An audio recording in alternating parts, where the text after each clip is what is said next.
Wendy, votre journal. Wendy Bouchard. Il est 13h16, on va partager maintenant un moment avec Pierre Palmade. Il rencontre avec fantaisie, avec de l'humour touchant, une vraie réflexion derrière la difficile paternité quand on est homosexuel.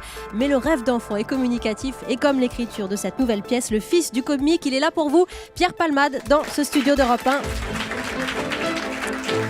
Bonjour Pierre, je vous en prie. À suivre en vidéo sur europe1.fr, vous avez un public, regardez, bonjour Pierre. Je le vois. Qui est bien mélangé de 7 à 77 ans, le petit bout de chou là. Je suis ravie de vous accueillir Pierre Palmade. Merci. En essayant d'être vraiment communicatif sur le rire et l'émotion que vous m'avez procuré, je suis allée vous voir au Théâtre Saint-Georges mercredi et je recommande vraiment cette pièce à tous nos auditeurs parce que c'est un moment formidable. Avec Anne-Elisabeth Blateau, Camille Cotin. Ce qui est bien, c'est que cette pièce, elle est déconnectée de l'actualité sur le mariage des homosexuels, sur le droit à l'adoption. On pourrait croire, vu le thème, mais pas du tout. Mais au mois d'avril, elle était à quel niveau cette pièce? Déjà écrite Non, elle était écrite. J'avais déjà eu l'idée de l'écrire il y a 2 ans. Donc elle est bien en dehors du débat. Elle n'est pas faite pour coller à l'actualité. C'est juste, je suis banalement en couple avec un chorégraphe. Ce qui est moins banal, c'est que je vais mettre en compétition 2 femmes pour me faire un enfant. Alors ça, c'est moins banal. Et quelle femme? Parce que vous vous dites finalement, ce Pierre Mazard, si vous avez vu la pièce, la première, il y a 5 ans, la pièce du comique, voilà, vous avez grandi, vous êtes en couple, vous êtes rangé, et vous avez envie de laisser une trace parce que vous êtes beau mec, et parce que vous avez envie d'une filiation. Surtout que mon personnage, bon, c'est un peu moi, mais c'est un peu moins exagéré. Il s'aime beaucoup, le mec. Donc, il a envie d'avoir un fils qui lui ressemble. Voilà, une espèce de mini-moi. Petit clone. Il veut pas juste avoir un enfant, il veut un petit Pierre Mazard. C'est le nom de mon personnage, pour quand même se différencier un peu de Pierre Palmade. Donc voilà, il veut se reproduire en copier-coller. Et si possible, choisir une jolie femelle, hein, parce que c'est un peu comme ça qu'on parle aussi dans cette pièce. Oui, le mec est un peu macho. Oui, un peu macho. Alors on a des questions. Oui, beaucoup à votre goût. Non, un peu, ça me va. On a des questions. Mademoiselle, pour Pierre Palmade, dans le public d'Europe 1. Je voulais savoir quel était le lien entre cette pièce et votre vie. Ah oui, parce qu'on s'interroge, hein, forcément. Le lien, c'est que c'est ma façon de parler surtout, ma façon de m'exprimer, drôle, ma façon de réfléchir sur la vie, de chercher toujours de faire un bon mot sur tout, de rendre les choses graves, un peu légères. Voilà, après, ce qui m'arrive dans la pièce, ça ne m'arrive pas dans la vie. J'ai jamais mis en compétition 2 femmes. J'ai jamais eu cette audace-là. J'ai pensé avoir un enfant, je ne l'ai pas fait, pas encore. Mais c'est surtout la liberté d'être un peu de ton, la liberté de ton. Je peux être cru, je peux être gonflé, orgueilleux. Il y a beaucoup d'autodérision. Hein. J'aime bien me foutre de ma gueule. Je préfère que ce soit moi que les autres qui le fassent. Donc, La réflexion sur le fait d'avoir un enfant, par exemple, avec sa meilleure amie, vous l'avez eu parfois dans votre vie? C'est avec une très bonne copine que ça a failli se faire il y a 3 ans.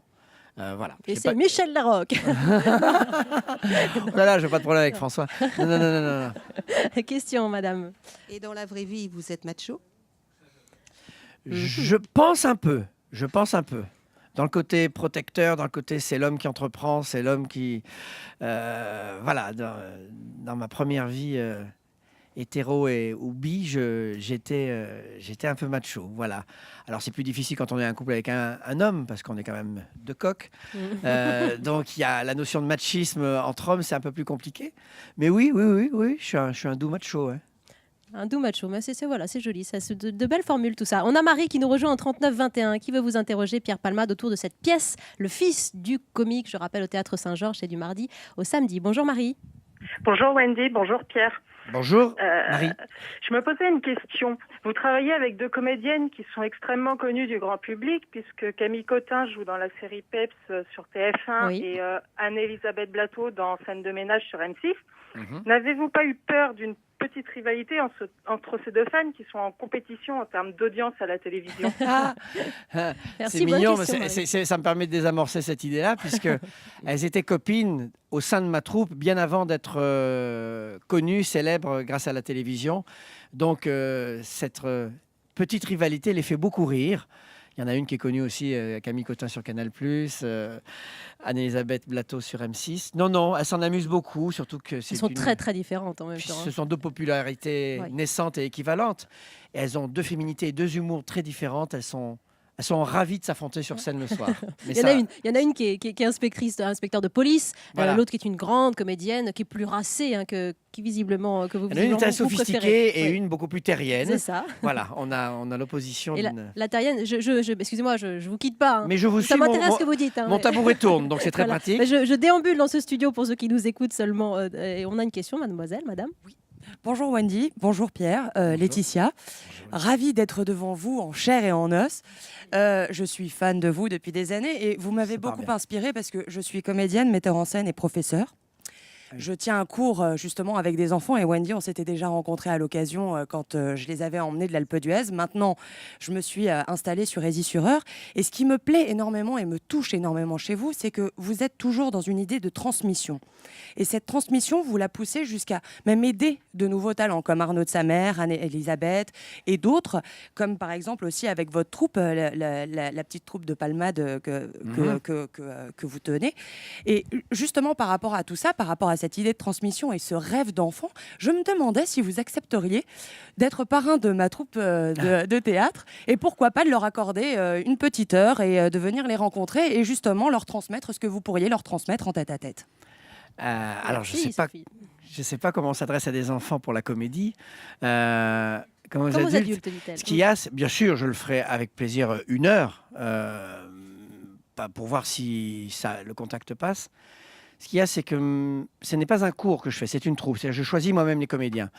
Donc j'ai besoin d'abord de repérer du talent chez quelqu'un pour pouvoir l'aider. Je ne sais pas transformer le plomb en or, je sais juste faire briller de l'or, quoi. Donc quand je vois que quelqu'un a déjà des dispositions pour me plaire, je vais vers lui et je lui dis « Ah, je crois que je peux te faire gagner du temps ». On présentera les graines de star de mademoiselle à Pierre Palmade. Hein. On donne les Mais pour contacts moi, ça dans serait un une instant. expérience intéressante. Il y a Sophie sur Europe1.fr qui a un petit faible pour une chanson qu'elle a entendue de votre album Interdit aux moins de 30 ans. Ah oui, c'est vrai qu'il y a ça aussi. C'est le titre suivant, Claude François. Je saute d'avant en arrière, ma sœur montre son derrière, on est 30 ans en arrière. Oui, je crie oui à chaque fin de phrase, je saute en l'air, je m'écrase sur une sécu un peu naze. Voilà, c'était Claude François, ça c'est issu de votre... C'est moi et qui, c'est vous, hein, qui c'est vous tente qui d'imiter l'imitez. Claude François. Voilà.